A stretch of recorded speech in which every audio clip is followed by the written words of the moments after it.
Heartily welcome to all in my YouTube channel School and Scholar। आवेश उत्पत्ति का electronic सिद्धांत।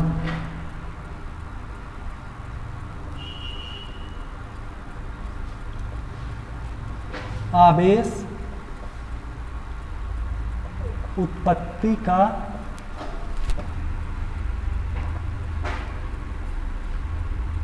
इलेक्ट्रॉनिक सिद्धांत छोटा सा टॉपिक है लेकिन इंपॉर्टेंट है, समझने लायक है, क्योंकि ये वाला चैप्टर जो है पूरा का पूरा इसी टॉपिक पे डिपेंड करता है। तो अगर हम बात इसको इंग्लिश में बोलते हैं electronic theory of origin of charge, आवेश उत्पत्ति का इलेक्ट्रॉनिक सिद्धांत। तो अगर हम बात करें, अब आवेश तो हम पढ़ चुके हैं, आवेश क्या है, आवेश दो प्रकार के होते हैं। अब बात आती है उत्पत्ति। उत्पत्ति का तात्पर्य ये होता है उस मतलब वो बन कहाँ से रही है, वास्तव में वो बनती कहाँ से। वैसे थोड़ी ना है कि हम किसी चीज़ को रगड़ देंगे तो बन गई, तो ये बात थोड़ी ना हुई। बन कैसे रही है उसका इलेक्ट्रॉनिक सिद्धांत। तो सबसे पहले हम आप लोगों से छोटी सी बात करना चाहेंगे कि आप सभी को पता होगा कि प्रत्येक पदार्थ जो होता है वो परमाणुओं से मिलकर बना होता है। किससे मिलकर बना होता है? परमाणुओं से। आप लोगों ने पढ़ा होगा 6 स्टैंडर्ड से लेकर अभी तक आप लोगों ने पढ़ा होगा, पढ़ते ही आए होंगे, हर क्लास में बेसिकली रहता है कि परमाणु होता क्या है, क्या कैसे। तो छोटी सी बात हम कर लेते हैं फिर भी कि आप लोगों को पता है कि परमाणु में होता क्या क्या है। परमाणु में एक नाभिक होता है जहाँ पे क्या होता है, प्रोटॉन होता है, न्यूट्रॉन होता है। उसके चारों ओर कौन चक्कर लगाते हैं छोटे छोटे, वो होते हैं इलेक्ट्रॉन होते हैं। चारों तरफ उसकी कक्षाएं बनी रहती हैं, सभी कक्षाओं में चक्कर लगाते हैं। तो सेम वही कॉन्सेप्ट यहाँ लगेगा और उन्हीं इलेक्ट्रॉनों के बारे में हम जानते हैं कि ये आवेश उत्पत्ति के कारण कैसे बनते हैं। तो हम सबसे पहले बात कर लेते हैं परमाणु की। तो अगर हम अभी क्या बात कर रहे थे कि दो वस्तुओं को आपस में रगड़ा जाता है, तो हम यहाँ पे क्या लेंगे, दो वस्तुओं के लिए दो परमाणु लेंगे, तब ना उनको आपस में रगड़ा जाएगा। तो हम दो परमाणु, मान लीजिए ये पहला परमाणु हमने ले लिया। अब परमाणु में हमने क्या बात की कि परमाणु ऐसे होता है, उसमें नाभिक होता है, नाभिक में क्या क्या होते हैं, प्रोटॉन होता है, न्यूट्रॉन होता है। उसके बाद उसकी कक्षाएं होती हैं जहाँ पे इलेक्ट्रॉन चक्कर लगाते हैं। अब कक्षाएं कितनी भी हो सकती हैं, नाभिक बीच में होता है परमाणु के, तो नाभिक में क्या है, प्रोटॉन है, न्यूट्रॉन है। प्रोटॉन क्या होता है, धनावेशित होता है। न्यूट्रॉन नाम से ही स्पष्ट है, न्यूट्रल होता है, इसमें कोई चार्ज नहीं होता है।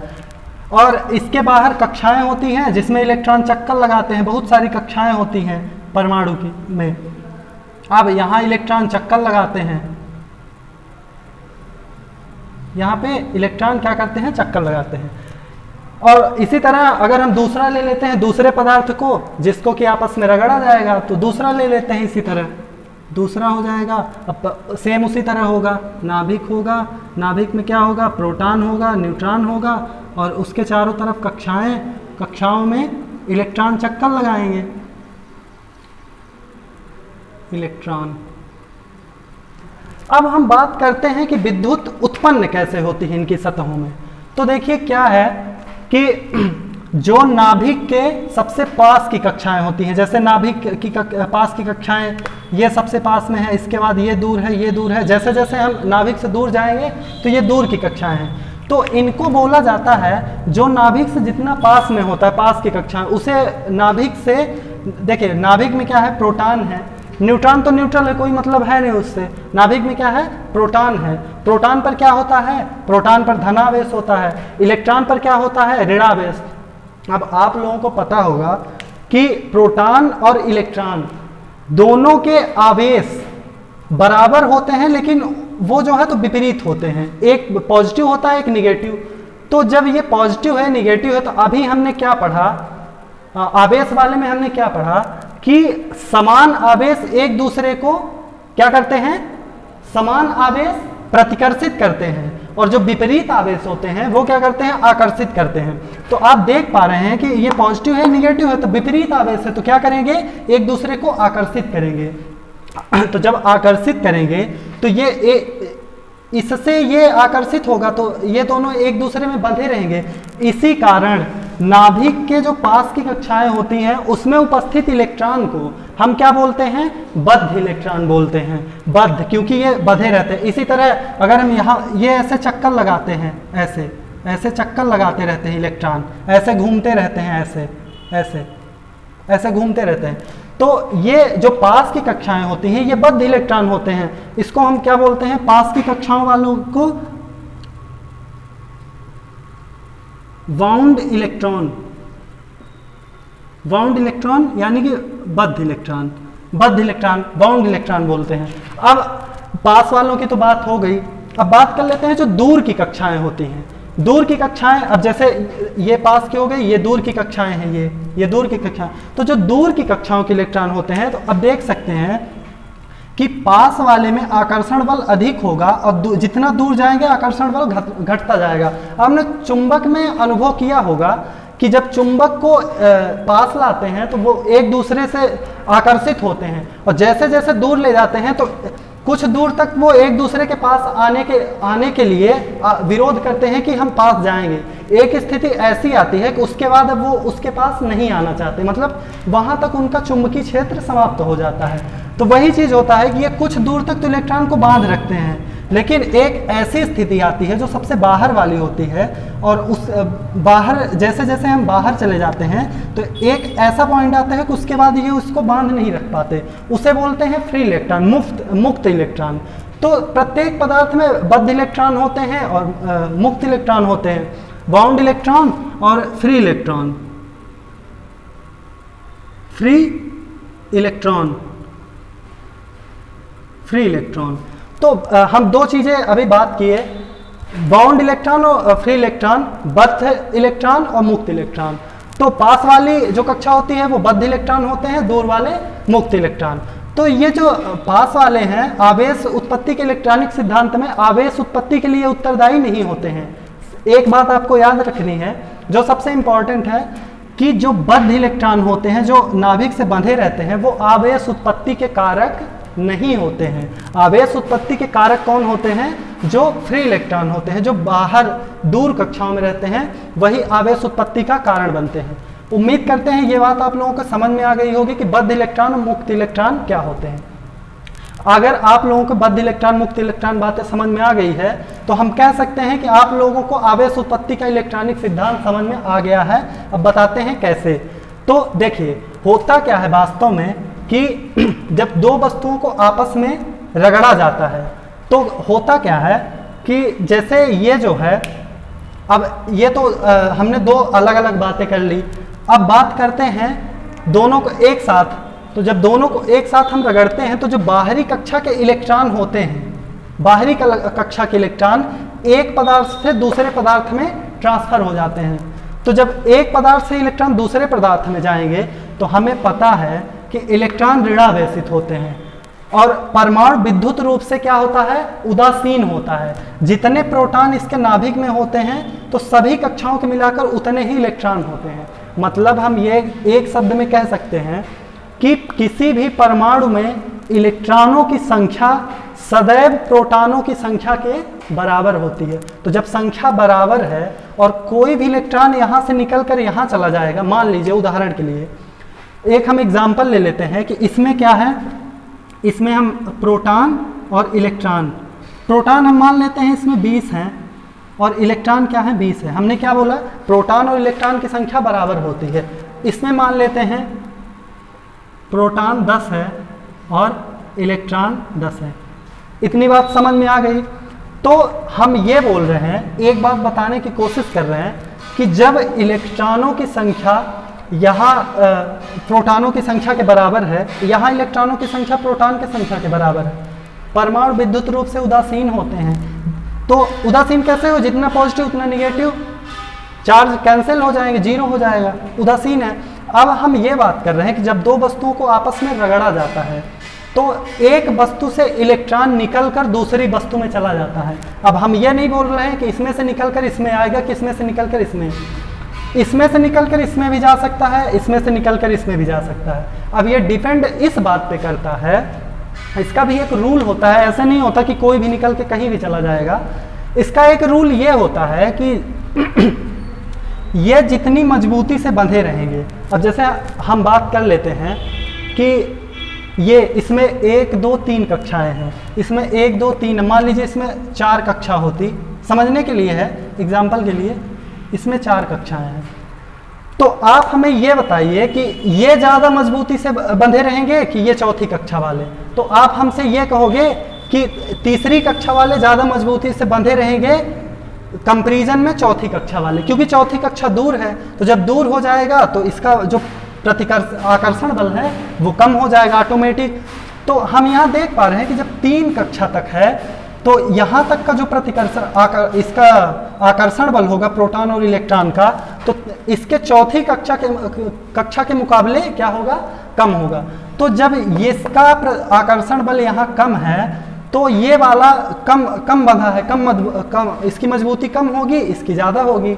तो यहाँ से तो इलेक्ट्रॉन निकलेंगे नहीं, इलेक्ट्रॉन कहाँ से निकलेंगे, यहाँ से। तो सीधी सी बात ये है कि इलेक्ट्रॉन उसी वस्तु से निकलेंगे जिस वस्तु के बाहरी कक्षा के इलेक्ट्रॉन कम बंधे होंगे, यानी कि कम बल से बंधे होंगे। उनके प्रोटॉन और इलेक्ट्रॉन नाभिक और कक्षाओं के बीच का जो आकर्षण बल है वो कम होगा, नाभिकीय बल कम होगा, तो वहीं से इलेक्ट्रॉन निकलेंगे। तो अगर मान लीजिए अब यहाँ 4 कक्षाएं, यहाँ 3 कक्षाएं, तो कहाँ से निकलेंगे इलेक्ट्रॉन, 4 कक्षा से। दूर वाली से हमेशा निकल के पास वाली से नहीं निकलेंगे, क्योंकि यहाँ बंधे हैं, यहाँ भी बंधे हैं 3 कक्षा तक। इससे ज़्यादा फ्री ये वाला है तो यहाँ से निकलेगा। तो अगर इलेक्ट्रॉन यहाँ से निकलता है, अब मान लीजिए इलेक्ट्रॉन यहाँ से निकल के यहाँ आता है, तो होगा क्या ये होगा कि यहाँ 1 इलेक्ट्रॉन कम हो जाएगा, यानी कि -1 इलेक्ट्रॉन हो जाएगा। तो जब यहाँ से 1 इलेक्ट्रॉन निकल जाएगा तो हम क्या कह सकते हैं कि प्रोटॉन की संख्या यहाँ अभी भी 10 है, लेकिन इलेक्ट्रॉन की संख्या क्या हो गई, इलेक्ट्रॉन की संख्या क्या हो जाएगी, 9 हो जाएगी। इलेक्ट्रॉन की संख्या 9, प्रोटॉन की संख्या 10। अब यहाँ बात कर लेते हैं, 1 इलेक्ट्रॉन यहाँ से निकलकर यहाँ जब आ जाएगा तो यहाँ क्या हो जाएगा, प्रोटॉन की संख्या 20 थी तो वो तो सेम ही रहेगी, प्रोटॉन तो आया नहीं। इलेक्ट्रॉन 20 था तो 20 + 1 हो जाएगा बराबर 21 हो जाएगा। इलेक्ट्रॉन की संख्या यहाँ बढ़ जाएगी, इलेक्ट्रॉन की संख्या बढ़ गई। अब जब इलेक्ट्रॉन की संख्या यहाँ बढ़ गई तो यहाँ सब कुछ स्पष्ट हो चुका है कि यहाँ से यहाँ किसकी संख्या ज़्यादा है, यहाँ प्रोटॉन की संख्या ज़्यादा है। यहाँ किसकी संख्या ज़्यादा है, इलेक्ट्रॉन की संख्या ज़्यादा है। यहाँ पे प्रोटॉन की संख्या ज़्यादा, यहाँ पे इलेक्ट्रॉन की संख्या ज़्यादा। और हमें पता है कि प्रोटॉन धनात्मक होते हैं और इलेक्ट्रॉन ऋणात्मक होते हैं। तो जब ये धनात्मक है प्रोटॉन और यहाँ प्रोटॉन की संख्या, अब देखिए अगर हम बात करें 9 इलेक्ट्रॉन और 9 प्रोटॉन, ये तो एक अगर 9 प्रोटॉन 9 इलेक्ट्रॉन होता तब तो परमाणु विद्युत रूप से उदासीन होता। यहाँ अधिकता किसकी है, प्रोटॉन की। तो जिसकी अधिकता होगी परमाणु में सदैव आवेश उसका वही होगा। तो यहाँ पे प्रोटॉन की अधिकता है तो ये क्या हो जाएगा, धनावेशित, ये पॉजिटिव हो जाएगा। यहाँ पे किसकी अधिकता है, इलेक्ट्रॉन की, तो ये निगेटिव हो जाएगा। तो इस तरह से आवेश उत्पत्ति होती है आवेश की सतह पर पदार्थ की।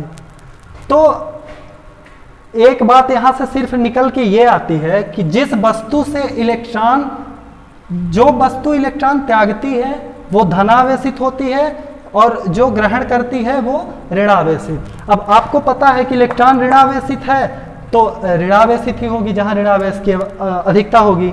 प्रोटॉन धनावेशित होते हैं, तो अगर यहाँ प्रोटॉन अधिक है तो प्रोटॉन अधिक है तो मतलब ये धनावेशित है। तो यहाँ से निकल कर आया, अभी हमने क्या पढ़ा था, आवेश 2 प्रकार के होते हैं, धनात्मक और ऋणात्मक। यहाँ भी स्पष्ट हो गया कि 2 ही हुए, एक ऋणात्मक एक धनात्मक।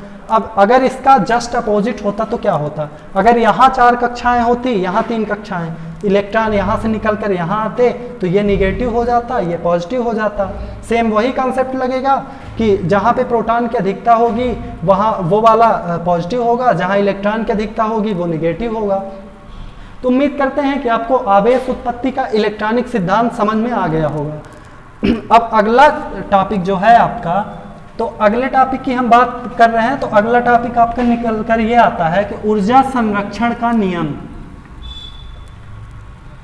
या फिर आवेश संरक्षण का नियम कह सकते हैं। आवेश पढ़ रहे हैं हम, है सब एक ही बात, लेकिन हम आवेश पढ़ रहे हैं तो आवेश की बात कर लेते हैं कि आवेश संरक्षण का नियम।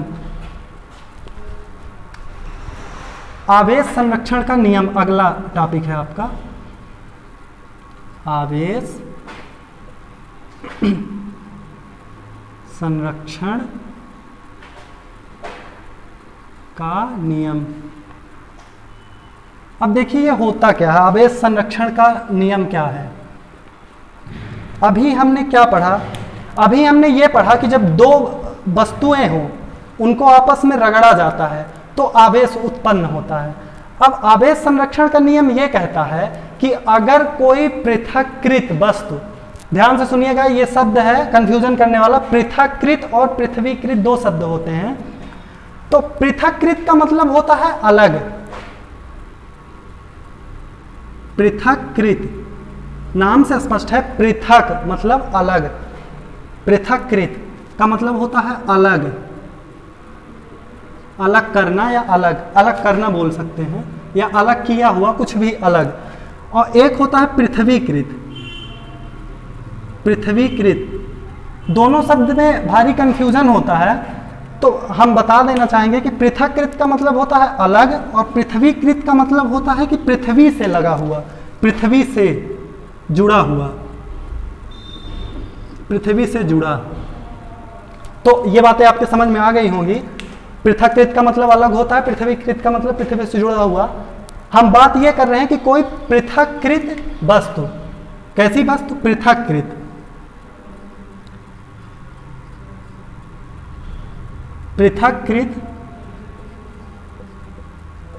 पृथक्कृत वस्तु में ना तो आवेश को उत्पन्न किया जा सकता है और ना ही आवेश को नष्ट किया जा सकता है। इससे आप क्या समझते हैं, इसका मतलब यह हुआ कि अगर कोई अकेली वस्तु है, अभी हम दो वस्तुओं को लेकर चल रहे थे, दो परमाणु बनाए थे, अब हम एक वस्तु की बात कर रहे हैं कि अगर कोई पृथक्कृत मतलब अलग कोई एक वस्तु है, परमाणु मान लीजिए, क्या दिक्कत है, प्रोटॉन मान लीजिए, न्यूट्रॉन मान लीजिए, अब यहाँ इलेक्ट्रॉन चक्कर लगाएंगे, इलेक्ट्रॉन तो अगर ये अकेले हैं, अब वस्तु है कोई भी अणु परमाणु, अब प्रत्येक वस्तु जो है तो पदार्थ किससे मिलकर बनता है, परमाणुओं से मिलकर बनता है। तो अगर परमाणुओं से मिलकर बनता है तो परमाणु हम ले लिए, तो कोई भी अगर अकेला है, चाहे आप अगर पूरा पदार्थ लेंगे तो छोटे छोटे परमाणु उसमें होंगे तो परमाणु ही, तो हम एक परमाणु ले लिए, पूरा बनाने से क्या मतलब फालतू में। तो एक परमाणु की अगर हम बात करते हैं तो सेम कॉन्सेप्ट, सेम गुण, सेम प्रॉपर्टी उसमें भी होगी, सारे में एक जैसे तो होते हैं, छोटे छोटे मिलकर बने रहते हैं। तो अगर हम एक की बात करें तो एक अगर हम ले लेते हैं कोई एक बस, तो ना तो उसमें आवेश को उत्पन्न किया जा सकता है और ना ही नष्ट किया जा सकता है। जैसे हमने देखा था भी कि जब यहाँ से इलेक्ट्रॉन ट्रांसफर होते थे या तो इलेक्ट्रॉन आते थे तब तो आवेश उत्पन्न होते थे। अब भैया जब अकेला है ये, तो आवेश कहाँ ट्रांसफर करेगा, या तो आएगा, जब ना कहीं जाएगा ना कहीं आएगा तो आवेश, ना तो आवेश उत्पन्न होगा ना तो नष्ट होगा। यही है आवेश संरक्षण का नियम कहलाता है। तो आवेश संरक्षण का नियम क्या है, किसी भी पृथक्कृत निकाय में ना तो आवेश को उत्पन्न किया जा सकता है और ना ही आवेश को नष्ट किया जा सकता है। तो एक लाइन में है, ना तो आवेश को उत्पन्न किया जा सकता है ना तो आवेश को नष्ट किया जा सकता है किसी पृथक्कृत निकाय में। फिजिक्स में निकाय बोलते हैं, किसी वस्तु को निकाय बोल सकते हैं हम। तो ये हो गई बात। अब एक इसकी स्पेशल कंडीशन होती है, हम उसकी बात कर लेते हैं। ये तो जनरली हो गया कि ना तो आवेश को उत्पन्न किसी पृथक्कृत निकाय में ना तो आवेश को उत्पन्न किया जा सकता है ना नष्ट किया जा सकता है। यही आवेश संरक्षण का नियम है, लॉ ऑफ कंजर्वेशन। तो ये हो गई बात। अब एक स्पेशल कंडीशन होती है इसकी, हम बात उसकी कर लेते हैं। स्पेशल कंडीशन क्या होती है, स्पेशल कंडीशन इसकी, स्पेशल कंडीशन आती है इसकी। देखिए होता क्या है वास्तव में कि स्पेशल कंडीशन में यह होता है कि मान लीजिए कोई परमाणु है किसी वस्तु के नाभिक, परमाणु के नाभिक में, तो परमाणु ये हो गया परमाणु, proton, neutron, electron, electron. Special condition ये है कि अगर किसी परमाणु के नाभिक पर अत्यंत ऊर्जा युक्त, अब अत्यंत ऊर्जा युक्त का मतलब ये हुआ कि बहुत ज़्यादा ऊर्जा वाली कोई गामा किरण, किरण का मतलब गामा रे, गामा रे, आपने अल्फा बीटा गामा रे पढ़ा होगा। तो वही गामा रे अगर बहुत ऊर्जा युक्त है, बहुत ज़्यादा उसमें एनर्जी है, तो वो अगर नाभिक पर आपतित होती है, स्पेशल कंडीशन है, अगर नाभिक के ऊपर आपतित होती है तो होता क्या है वास्तव में, नाभिक के ऊपर जब आपतित होती है लगभग आप मान सकते हैं कि 1.02 म्यू। म्यू क्या होता है, मिलियन इलेक्ट्रॉन वोल्ट, इसका पूरा नाम है मिलियन इलेक्ट्रॉन वोल्ट, मतलब आप अंदाज़ा लगा सकते हैं कितनी ज़्यादा ऊर्जा। तो अगर इतनी ऊर्जा युक्त कोई गामा रे, गामा किरण, कोई गामा किरण अगर किसी परमाणु के नाभिक पर आपतित होती है तो क्या होता है कि इसके जो न्यूट्रॉन और प्रोटॉन इनमें परिवर्तन होता है। और वो कैसे होता है हम बता रहे हैं। होता क्या है कि जब ये आपतित होती है तो यहाँ पे एक पॉजिट्रॉन, आपने नाम सुना होगा पॉजिट्रॉन, जो कि इलेक्ट्रॉन की तरह ही होता है, उसमें चार्ज उसका पॉजिटिव होता है, बाकी सभी प्रॉपर्टीज उसकी इलेक्ट्रॉन जैसे होती है, उसका नाम होता है पॉजिट्रॉन। तो यहाँ पे पॉजिट्रॉन उत्सर्जित हो जाता है। अब वो कैसे होता है देखिए, यदि हम मान लें कि यहाँ पे है क्या क्या, प्रोटॉन है और क्या है, प्रोटॉन के अलावा न्यूट्रॉन है। तो अगर हम बात करें प्रोटॉन की और न्यूट्रॉन की, तो प्रोटॉन क्या होता है कि दो भागों में टूटता है और न्यूट्रॉन भी दो भागों में टूटता है। प्रोटॉन कैसे टूटता है, अगर हम प्रोटॉन, अब आपको पता है कि जितनी संख्या प्रोटॉन की होती है उतनी संख्या इलेक्ट्रॉन की भी होती है, और न्यूट्रॉन में क्या होता है कि इलेक्ट्रॉन, जितनी संख्या इलेक्ट्रॉन की प्रोटॉन की वो सारे मिला के न्यूट्रॉन होते हैं, तो न्यूट्रॉन उदासीन होता है। अगर प्रोटॉन, मान लीजिए प्रोटॉन है, प्रोटॉन दो भागों में टूटता है, एक बनाता है न्यूट्रॉन और प्लस, न्यूट्रॉन तो बना दिया, न्यूट्रॉन कब बनाएगा, प्रोटॉन न्यूट्रॉन कब बना सकता है, सोचिए कि अगर ये पॉजिटिव है तो निगेटिव कब होगा, निगेटिव ये तब होगा जब इसमें से क्या निकल जाएगा, न्यूट्रॉन में से हम क्या इसमें से अगर न्यूट्रॉन निकालना है हमको, इसको उदासीन करना है, तो क्या निकालेंगे, देखिए नहीं समझ में आ रहा होगा, फिर से बता रहे हैं कि यहाँ पे जब आपतित होती है, प्रोटॉन और न्यूट्रॉन है, तो प्रोटॉन और न्यूट्रॉन जो हैं तो दो भागों में टूटते हैं, तो प्रोटॉन क्या बना लेगा, प्रोटॉन और न्यूट्रॉन का बनता है, तो प्रोटॉन आपका, ये प्रोटॉन हो गया, ये न्यूट्रॉन। तो अगर हम न्यूट्रॉन है तो न्यूट्रॉन अगर इलेक्ट्रॉन त्याग दे, मतलब न्यूट्रॉन से इलेक्ट्रॉन निकल जाए, तो अगर ये न्यूट्रल है तो न्यूट्रॉन से अगर इलेक्ट्रॉन निकलेगा, इलेक्ट्रॉन मान लीजिए हम निकाल दिए इसमें से, तो बचेगा क्या, इलेक्ट्रॉन अगर निकल जाएगा इसमें से तो ये पॉजिटिव नहीं हो जाएगा, हो जाएगा कि नहीं हो जाएगा। जब न्यूट्रल है, न्यूट्रल से अगर इलेक्ट्रॉन निकल गया तो ये पॉजिटिव हो जाएगा। सेम इसी तरह यहाँ भी ये पॉजिटिव है ये पॉजिटिव है, तो पॉजिटिव से अगर हम निकाल दें, इसमें से अगर हम क्या निकाल दें, पॉजिट्रॉन निकाल दें। पॉजिट्रॉन कैसे, ये प्लस होता है इलेक्ट्रॉन जैसे, लेकिन प्लस में होता है, उसको पॉजिट्रॉन बोलते हैं। तो अगर हम पॉजिट्रॉन निकाल दें यहाँ से, तो प्लस था, तो जब पॉजिट्रॉन, प्लस कब होता है, जब उसमें प्रोटॉन की अधिकता होती है, यानी कि धनात्मक चार्ज अधिक होता है, तो धनात्मक चार्ज जब निकल जाएगा तो ये क्या हो जाएगा, न्यूट्रल हो जाएगा। तो आप यहाँ से भी देख सकते हैं कि ये आवेश में, आवेश इनके विपरीत है, तो ये कैंसिल हो जाएंगे, ये आपस में कैंसिल हो जाएंगे। वास्तव में क्या बच रहा है, आपके पास क्या था, एक प्रोटॉन एक न्यूट्रॉन, तो वास्तव में क्या बच रहा है, एक प्रोटॉन एक न्यूट्रॉन, सेम वही चीज, उतना ही बच रहा है जितना यहाँ होना चाहिए, प्रोटॉन न्यूट्रॉन यहाँ भी बच रहा है। तो ये क्या हो जाएगा, ना तो आवेश ऊर्जा को उत्पन्न किया जा सकता है, ना ही ऊर्जा को नष्ट किया जा सकता है, ऊर्जा समान है, वही है। तो निकल कर यहाँ से भी वही चीज़ आती है, ये स्पेशल कंडीशन थी। बाकी आपको याद सिर्फ उतना ही रखना है कि किसी भी पृथक्कृत निकाय में ना तो ऊर्जा को उत्पन्न किया जा सकता है और ना ही ऊर्जा को नष्ट किया जा सकता है, यही आवेश संरक्षण का नियम होता है। और ये स्पेशल कंडीशन में हमने बता दिया। आप देख सकते हैं कि ऊर्जा में कोई अंतर नहीं हो रहा, कोई भी डिफरेंस नहीं आ रहा, सिर्फ उसके थोड़े से प्रारूप में परिवर्तन होता है और पुनः उसी फॉर्मेट में आ जाता है। तो ये था आवेश संरक्षण का नियम। उम्मीद करते हैं कि आपको समझ में आ गया होगा। अब चलते हैं अगले टॉपिक की ओर। अगला टॉपिक है आपका आवेश संरक्षण का नियम हो गया।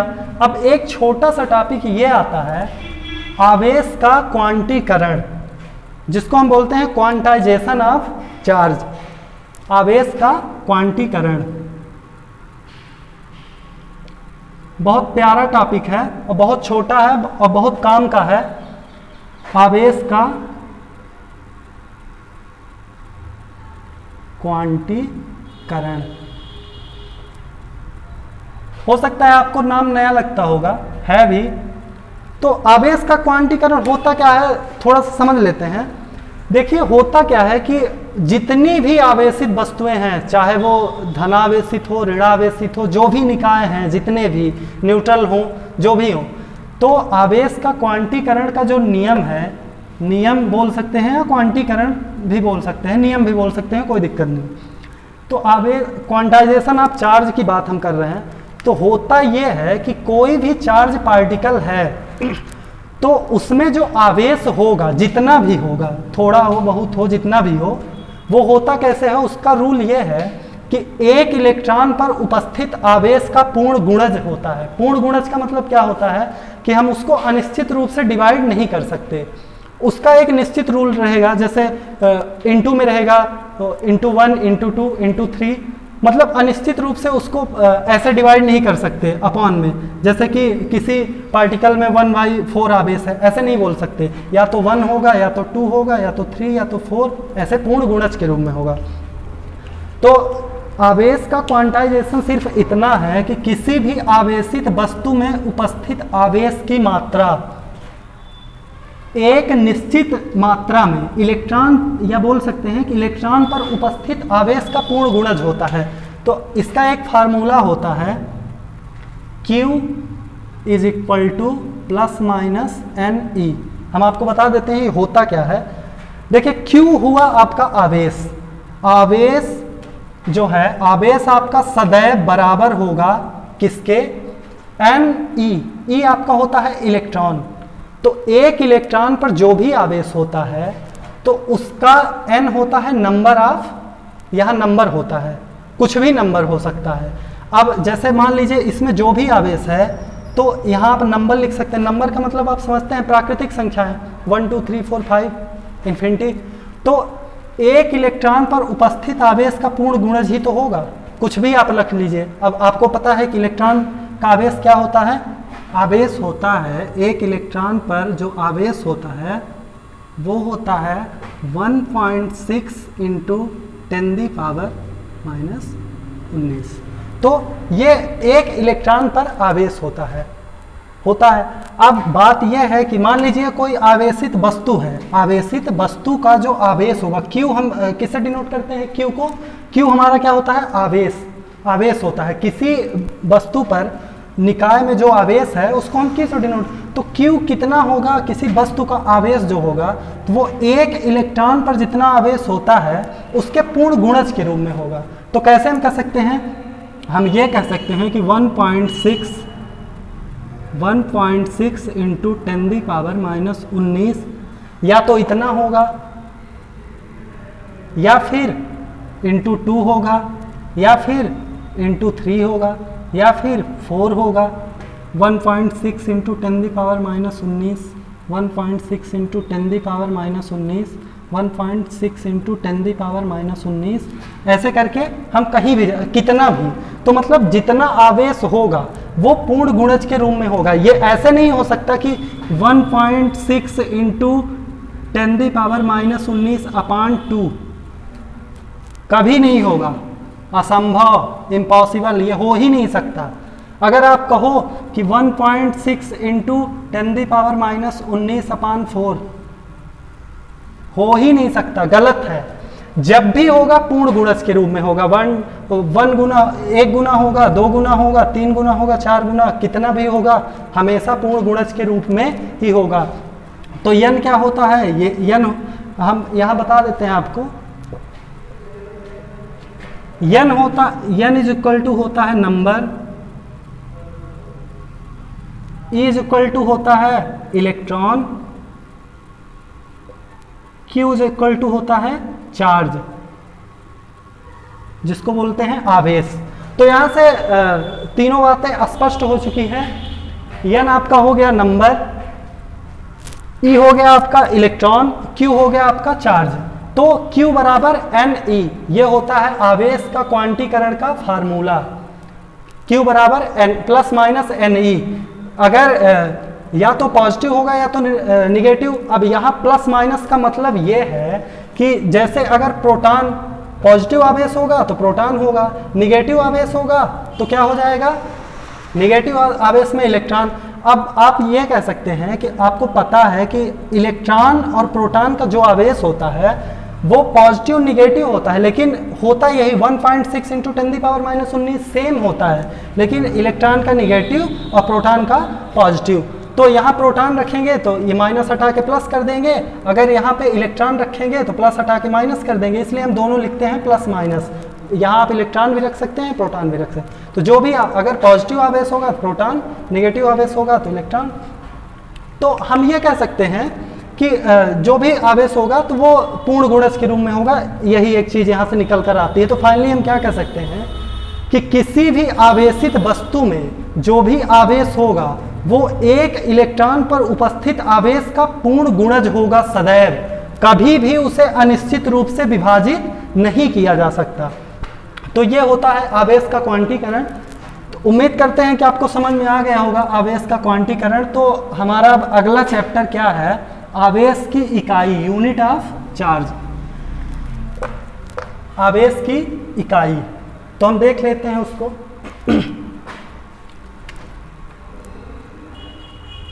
आवेश की इकाई, जिसको बोलते हैं इंग्लिश में यूनिट ऑफ चार्ज। तो हम देख लेते हैं, इसमें छोटा सा टॉपिक है कि इस आवेश के जो है तो मात्रक क्या होते हैं, इकाई क्या होती है। तो आवेश का दो बातें हैं। पहली बात SI, आपको पता होगा SI अंतर्राष्ट्रीय वो है मात्रक है। दूसरा है CGS पद्धति होती है, जिसमें होता है सेंटीमीटर, ग्राम और सेकंड। आपको पता होगा कि इसको कैसे कन्वर्जन करते हैं, आप लोगों ने पढ़ा होगा। CGS होती है, MKS पद्धति होती है, मीटर किलोमीटर, और ये सेंटीमीटर, ग्राम और सेकंड होता है। और वहाँ MKS में भी सेकंड होता है, K में किलोमीटर हो जाता है, तो किलोग्राम हो जाता है, सॉरी किलोमीटर नहीं किलोग्राम। तो CGS का मतलब ये हुआ कि सेंटीमीटर, ग्राम और सेकंड में हम किसी को डिनोट करेंगे तो इसमें सेंटीमीटर में रहेगा, लंबाई हमारी सेंटीमीटर में रहेगी, और जो भार रहेगा वो ग्राम में रहेगा, और टाइम सेकंड में इस पद्धति में रहता है, इसलिए इसे CGS पद्धति बोलते हैं। SI पद्धति अंतर्राष्ट्रीय पद्धति होती है। तो SI पद्धति में जो आवेश की इकाई होती है वो होती है कूलाम। क्या होती है? कूलाम। इसको हम C से डिनोट करते हैं, C, कैपिटल C होता है, कैपिटल C। आवेश की इकाई क्या होती है? कूलाम। CGS पद्धति में बात करें तो होता है स्थैत कूलाम, स्थैत कूलाम। तो दो चीजें हो गई, एक तो आवेश के मात्रक की बात करें, इकाई की बात करें तो SI पद्धति में क्या हो गई? कूलाम हो गई, और CGS पद्धति में क्या होती है? स्थैत कूलाम। अब जब आप लोगों को पता है कि SI में कूलाम होती है, CGS में स्थैत कूलाम, तो आपको ये भी पता होना चाहिए कि अगर हम बात करें कूलाम और स्थैत कूलाम जब हम चेंज करेंगे तो एक कूलाम बराबर कितने स्थैत कूलाम होता है? तो एक कूलाम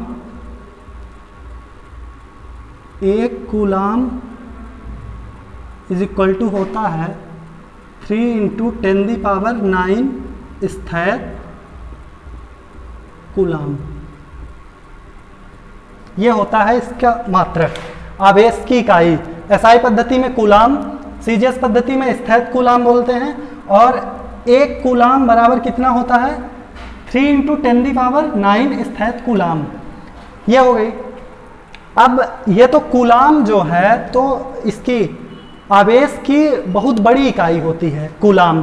अगर हम छोटी इकाइयों की बात करें तो हम जैसे बोल सकते हैं माइक्रो कूलाम, नैनो कूलाम, और क्या होता है, और हम बोल सकते हैं पिको कूलाम। तो माइक्रो में क्या हो जाता है, 1 कूलाम बराबर कितना हो जाएगा, 1 कूलाम, अगर हम 1 कूलाम की बात करें छोटी इकाइयों की, तो इज इक्वल टू हो जाएगा 10⁻⁻6 माइक्रो कूलाम, या फिर कूलाम को हम सी से लिख सकते हैं डायरेक्टली, कूलाम हम सी से डिनोट कर सकते हैं। 1 coulomb is equal to 10⁻⁻6 micro coulomb.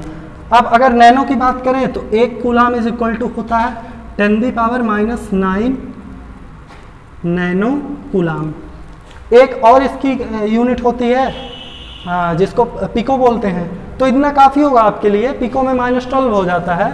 तो 1 कूलाम बराबर 10⁻⁻6 micro coulomb, 1 nano coulomb, 1 coulomb बराबर 10⁻⁹ नैनो कूलाम।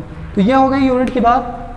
मोटी मोटी बात निकल कर ये आती है कि एक एसआई पद्धति में कूलाम होता है, सीजीएस पद्धति में स्थैत कूलाम होता है, और 1 कूलाम बराबर 3 × 10⁹ स्थैत कूलाम होते हैं। छोटी छोटी इकाइयों की बात करें तो माइक्रो कूलाम और नैनो कूलाम। तो ये हो गई। अब बीमी सूत्र की बात कर लेते हैं। बीमी सूत्र क्या होता है आपको पता है, बीमी सूत्र को हम ब्रैकेट में लिखते हैं MLTA। ये क्या होता है, बीमी सूत्र का एक फॉर्मेट होता है, बेसिक फॉर्मेट होता है, जहाँ से हम किसी का भी बीमी सूत्र निकाल सकते हैं। तो बीमी सूत्र में, बीमी सूत्र होता क्या है वास्तव में, बीमी सूत्र यह दर्शाता है कि उस बीमा मतलब होता क्या है, बीमा का मतलब ये होता है कि जो भी उसमें है, तो यहाँ हम देखें M का मतलब क्या होता है, मास होता है, T का मतलब टाइम होता है, ये A का मतलब एम्पियर होता है, और L का मतलब लेंथ होता है। मतलब मास, लेंथ, टाइम और धारा को हम एम्पियर में मापते हैं, तो ये एम्पियर हो जाए। तो मतलब इन चीज़ों में क्या चीज़ें, कौन सी चीज़ें कितनी हैं, वही बीमी सूत्र होता है। तो अगर हम आवेश की बात करें तो आवेश क्या होता है, आप लोगों ने एक छोटी सी डिफिनेशन पढ़ी होगी, आवेश प्रवाह की दर को विद्युत धारा कहते हैं। आवेश प्रवाह की दर को विद्युत धारा कहते हैं। तो अगर हम बात करें आवेश प्रवाह की दर, दर क्या होता है, दर को हम कैसे डिनोट करते हैं, आवेश प्रवाह की दर मतलब दर, जहां भी दर शब्द आ जाए, दर, इसका मतलब सीधा सा संबंध है टाइम से, ये टाइम से रिलेट करता है। टाइम, टाइम की दर मतलब एक दर को बोल सकते हैं रेट, तो मतलब किस रेट से, तो आवेश प्रवाह की जो दर है, जो रेट है, तो वो क्या होता है, आवेश प्रवाह की दर को विद्युत धारा कह सकते हैं। तो हम छोटी सी बात ये बोल रहे हैं कि अगर हम बोले विद्युत धारा, विद्युत धारा, तो अगर हम विद्युत धारा की बात करें तो आवेश प्रवाह की दर होती है, आवेश प्रवाह की दर, तो आवेश हो गया ये आवेश, और प्रवाह की दर, तो हम आपको क्या बताएं कि दर शब्द जहां आ जाए इसका मतलब क्या हो गया, टाइम। तो कितने समय में, ये जो आवेश प्रवाहित होने में जो समय लगेगा वही विद्युत धारा होगी। तो अब हमको किसका निकालना है, आवेश, आवेश का बीमी सूत्र निकालना है, आवेश का बीमी सूत्र निकालना है। तो देखिए विद्युत धारा है, विद्युत धारा को किस में हम मापते हैं, विद्युत धारा को एम्पियर में मापते हैं। तो एम्पियर का प्रतीक क्या होता है, ए, इसको हम ए से डिनोट करते हैं। टाइम, टाइम को किस में मापते हैं, टाइम को सेकंड में मापते हैं, और इसका किसको डिनोट करते हैं, टी में, टाइम को टी। आवेश को किसको डिनोट, आवेश को करते हैं क्यू, क्यू होता है। अब यहाँ से बात समझ में आ गई। अगर हम शॉर्टकट में लिखना चाहें तो क्या लिख सकते हैं, A is equal to Q upon T बोल सकते हैं। जब ये हमारे पास निकल के आ गया तो हम ये कह सकते हैं कि हमको क्यू निकालना है, Q, Q is equal to क्या होगा, तो क्यू इज इक्वल टू क्या हो जाएगा, आप देख सकते हैं कि इसका यहाँ मल्टीप्लिकेशन हो जाएगा, तो क्या हो जाएगा, ए टी, क्यू निकल के क्या आ गया, ए और टी। तो हम ये कह सकते हैं कि ए क्या है, एम्पियर है, और टी क्या है, टाइम है। तो हम कह सकते हैं कि आवेश का जो बीमी सूत्र होगा,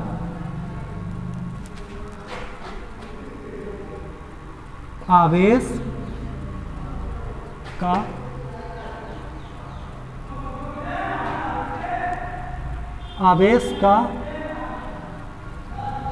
बीमी सूत्र, आवेश का बीमी सूत्र क्या हो जाएगा, ए टी। आवेश का विमीय सूत्र क्या हो जाएगा? ए टी, एम्पियर, और टाइम यहाँ से निकल कर आ गया। तो ये होता है आवेश का हम निकाल लिए, क्या निकाल लिए? विमीय सूत्र। अब जो हमारा अगला टॉपिक है, अगला टॉपिक हमारा आता है कूलॉम्स लॉ, यानी कि कूलॉम का नियम। तो हमारा हम यहीं पे अपनी क्लास अब समाप्त करते हैं आज की क्लास, और कल से यहाँ से कंटिन्यू करेंगे। कल का हमारा टॉपिक क्या होगा? कूलॉम्स लॉ, यानी कि कूलॉम का नियम। तो वीडियो कैसा लगा नीचे कमेंट करके ज़रूर बताएं, और अगर कोई भी डाउट है तो नीचे कमेंट करके आप पूछ सकते हैं, आपको बताया जाएगा। उम्मीद करते हैं कि आपने पूरा सेशन अच्छे से देखा होगा, सारी बातें आपको समझ में आई होगी। वीडियो देखने के लिए धन्यवाद, और हमें उम्मीद है कि वीडियो अच्छा लगा होगा। तो एक छोटा सा लाइक और ढेर सारा वीडियो शेयर कर दें। लाल वाली सब्सक्राइब बटन को दबाकर चैनल को सब्सक्राइब कर लें। साथ ही बगल में दिख रही आल घंटी वाला निशान भी दबा दें। और हाँ, आपका जो भी डाउट हो, जो भी क्वेश्चन हो, उसे कमेंट बॉक्स में ज़रूर पूछें। और मिलते हैं अगले वीडियो में। Take care, bye bye.